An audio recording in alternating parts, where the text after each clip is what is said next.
Yere. Oke. Jadi bagaimana nih Mbak Yere kabarnya? Halo Mbak Geo, kabarku baik, puji Tuhan. Tapi sebentar dulu Mbak, ini ada apa ya? Puji Tuhan ya kalau baik. Oke. Nah itu dia. Penasaran nggak nih teman-teman yang di sana dan juga Mbak Yere? Kira-kira apa sih yang mau kita bahas? Iya, aku mau tahu banget Mbak, jadi kayak penasaran. Kayaknya seru nih. Tentunya seru ya. Kayaknya sudah nggak sabar lagi teman-teman. Jadi kita langsung aja mulai. Oke? Oke Mbak, siap. Oke. Jadi untuk pembahasan siang hari ini lumayan berat ya. Jadi mohon kesediaannya untuk Yere dan teman-teman untuk menyediakan hati, mental, dan juga pikiran. Tapi santai, karena tidak usah tegang, karena siang hari ini kita membahas suatu hal yang pernah terjadi di sekitar kita. Yang tema yang aku angkat di sini yaitu terkait dengan persaudaraan antar agama. Teman-teman penasaran nggak nih? Wah, kayaknya berat sih Mbak, tapi kayaknya seru juga nih. Mending langsung aja deh Mbak, penasaran. Oke, baik. Mungkin langsung mulai dari hal yang sering kita temui dalam kehidupan sehari-hari. Ada nggak sih kasus perselisihan antar umat yang Mbak Yere tahu, mungkin lewat internet atau mungkin pernah dialami?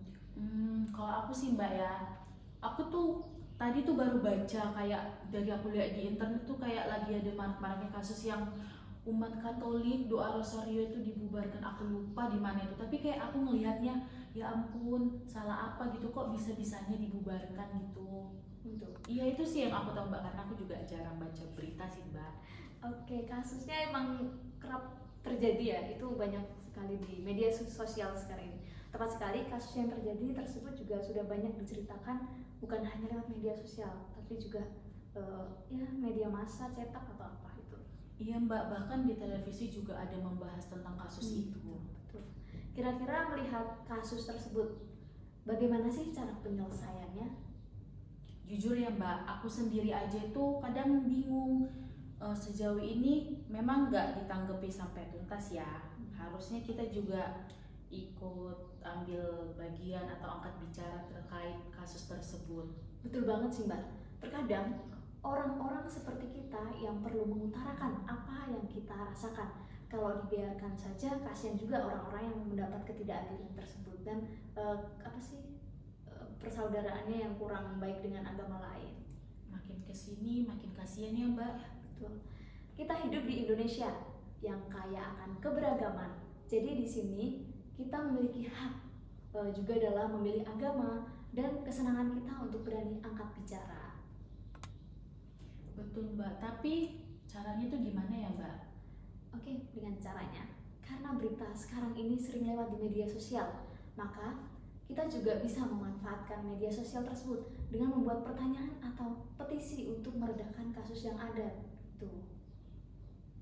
Wah, aku kira tuh kayak gitu nggak bisa dilakukan. Jelas harusnya malah bisa ya, karena mau sampai kapan kita diem?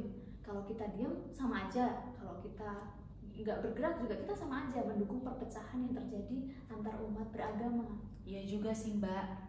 Melihat hal itu, kira-kira bagaimana sih gereja menanggapi terkait tentang kasus-kasus yang terjadi, atau gereja memang ada nggak sih bahasan khususnya soal persaudaraan atau mungkin perselisihan antar umat beragama?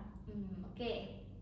Bagus sih pertanyaannya. Jadi perlu kita dalami lagi terkait dengan pandangan gereja tentang persaudaraan. Jadi dalam gereja Katolik ada suatu ajaran sosial gereja atau yang sering disingkat dengan ASG, yaitu dokumen berjudul Fratelli Tutti yang membahas tentang persaudaraan dan persahabatan sosial. Jujur ya Mbak, aku tuh baru tahu tentang ASG itu, yang tadi Fratelli Tutti yang Mbak bilang tadi itu. Ternyata gereja memang ada pembahasan khusus tentang soal kehidupan kita di dalam keberagaman yang ada. Betul banget. Jadi membahas hal itu sedikit saya ulas bahwa dalam dokumen Fratelli Tutti artikel 279 dijelaskan bahwa dalam bentuk dari jalan menuju persaudaraan atau kedamaian adalah dengan dibebaskan untuk memeluk agama, dan dari kebebasan itu dapat membawa kita kepada kesaksian bahwa hal-hal yang kita miliki bersama begitu banyak dan begitu penting bagi bersama, tanpa memandang agama ataupun lainnya. Maka dengan menerima perbedaan-perbedaan dan bersukacita sebagai saudara, karena menjadi bagian dari anak-anak dari satu Allah. Oh alah, aku baru tahu Mbak, ternyata gereja itu seperti kayak gimana ya? Gereja itu ambil bagian dalam pembahasan terkait permasalahan-permasalahan sosial yang terjadi. Walau sering ya memang ada konflik antar agama, tapi gereja juga memiliki kepedulian tersendiri ya Mbak. Ya betul banget. Tapi bukan hanya itu saja. Dalam dokumen Fratelli Tutti juga ada yang membahas soal perdamaian antar agama. Tuh, tepatnya pada artikel 281 yang membahas jalannya perdamaian. Tuh. Di sini ditekankan melalui apa yang disampaikan Allah, yaitu Allah tidak melihat dengan matanya, tapi melihat dengan hatinya. Dan kasih Allah sama pada setiap orang. Yang artinya, setiap permasalahan yang terjadi, kasih dari Allah selalu menyertai. Atau bisa dikatakan, Allah selalu bersama dengan kita dalam situasi apapun. Begitu. Wah, ternyata memang kepedulian gereja itu memang banyak, mulai dari pesan-pesan dari Allah yang disampaikan kita sebagai umatnya. Tapi kalau boleh tahu nih Mbak, terkait hal itu, apakah ada artikel yang menegaskan supaya persaudaraan ini tetap ada Mbak? Oke, artikel yang menegaskan persaudaraan. Oke, betul banget Mbak. Dan terkait dengan artikel itu tentunya ada, yaitu dalam artikel 285. Dalam suatu pertemuan persaudaraan ditegaskan bahwa agama tidak boleh memprovokasi peperangan, sikap kebencian, kekerasan, atau penumpahan darah. Yang artinya Allah telah menciptakan bumi dan manusia ini untuk hidup berdampingan supaya terpenuhilah bumi dan menyebarkan nilai-nilai kebaikan, cinta kasih, dan juga kedamaian. Begitu Mbak.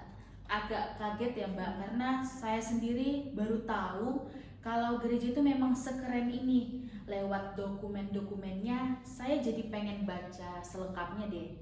Kalau boleh tahu, apa Mbak ada pengalaman gak sih kayak tentang persaudaraan antar umat beragama? Oke, sejauh ini ada beberapa, dan ini pengalaman konkret yang saya alami ketika saya ada di paroki saya.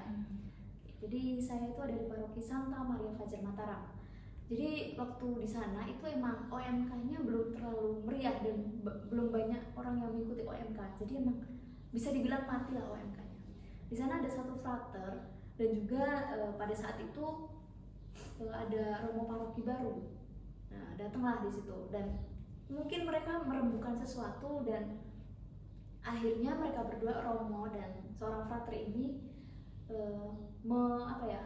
membuat semacam kolaborasi dengan pelajar remaja Islam gitu. Jadi yang biasanya kita itu OMK nggak pernah aktif dalam kegiatan-kegiatan bersama, apalagi ini dengan umat agama lain ya Mbak.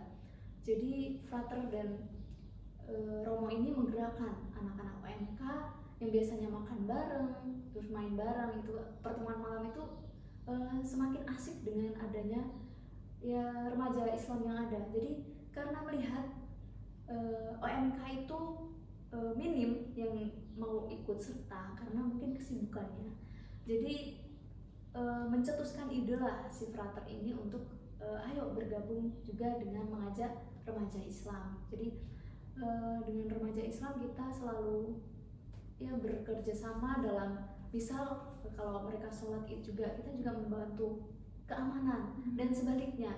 Walau terkadang kebanyakan berita itu kita selalu beda pandangan atau pemahaman tentang agama atau perselisihan ya, kebanyakan berita-beritanya. Tapi di paroki saya itu malah lebih mengangkat persaudaraan tersebut. Jadi saling membantu, jadi keterkaitan, nggak ada pembeda antara agama ini dan agama itu.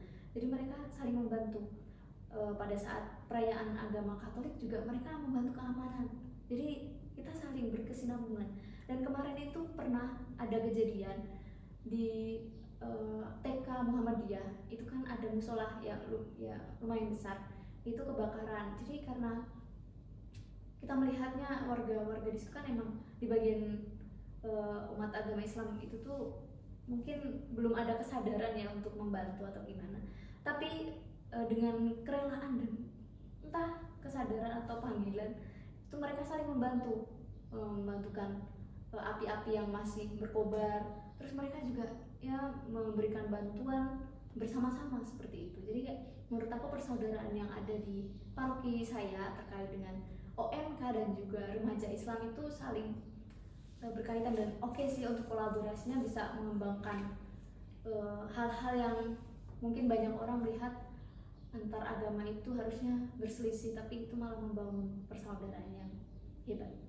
Wah, pengalaman yang benar-benar luar biasa ya, dimana kayak kalau yang dari saya tahu itu ya paling kalau kumpulan OMK itu ya paling kayak bersosialisasi ya di lingkungan gereja aja. Tapi dari pengalaman Mbak itu OMK-nya itu bersosialisasi tidak hanya di lingkungan gereja saya tetapi di masyarakat juga, bahkan kayak saling tolong menolong. Misalnya Mbak bilang tadi yang umat Islamnya sedang melakukan sholat, dari Mbaknya sendiri anggota OMK-nya itu kayak menjaga keamanan, begitu juga sebaliknya. Kayak benar-benar persaudaraan dari OMK Mbak ini benar-benar ada gitu. Hanya karena dorongan dari seorang frater, jadi kayak ajakan, jadi membuat OMK itu untuk kayak panggilan untuk melakukan persaudaraan, gak hanya antar sesama umat Katolik, tetapi dari teman-teman di lingkungannya umat beragama Islam. Iya, betul. Jadi yang dilakukan pastor paroki dan frater yang mungkin melihat juga berita yang beredar mengenai perpecahan antar agama, dan jadi inti yang saya ceritakan tadi, Mbak, sikap yang diambil pastor paroki dan juga frater tersebut itu untuk OMK mengadakan kegiatan antar orang muda beda agama sangat tepat ya, karena mengambil keputusan di saat maraknya berita tentang perpecahan antar agama, dan di sini mampu menunjukkan bahwa sebagai orang muda juga bisa menjalin persaudaraan tanpa memandang siapapun gitu. Wah, terima kasih banyak ya Mbak untuk sharing dan penjelasannya. Jadi aku sendiri jadi kayak semakin terbuka untuk melakukan persaudaraan antar umat beragama. Oke, baik, kembali kasih Mbak Yere. Jadi di sini kita sama-sama belajar dari pengalaman apa yang telah terjadi. Oke. Nah, teman-teman, jadi kurang lebih pembahasan tentang persaudaraan antar agama sepertinya itu saja, dan sepertinya waktu sudah menunjukkan waktunya berpisah. Sayang sekali ya Mbak, padahal aku sendiri pengen lebih lama lagi nih membahas konten-konten topik-topik yang lebih menarik. Oke, next time lah kita bincang-bincang lagi, oke? Oke Mbak, sekali lagi makasih banyak ya Mbak. Oke, sama-sama, makasih juga udah mau dengerin topik pembicaraan kita hari ini. Jadi see you next time. Baik teman-teman, sekian pembahasan dari tentang hak asasi manusia. Semoga apa yang disampaikan pada konten kali ini bisa memberi pengetahuan untuk teman-teman yang mendengarkan. Oke, sampai jumpa. Dadah.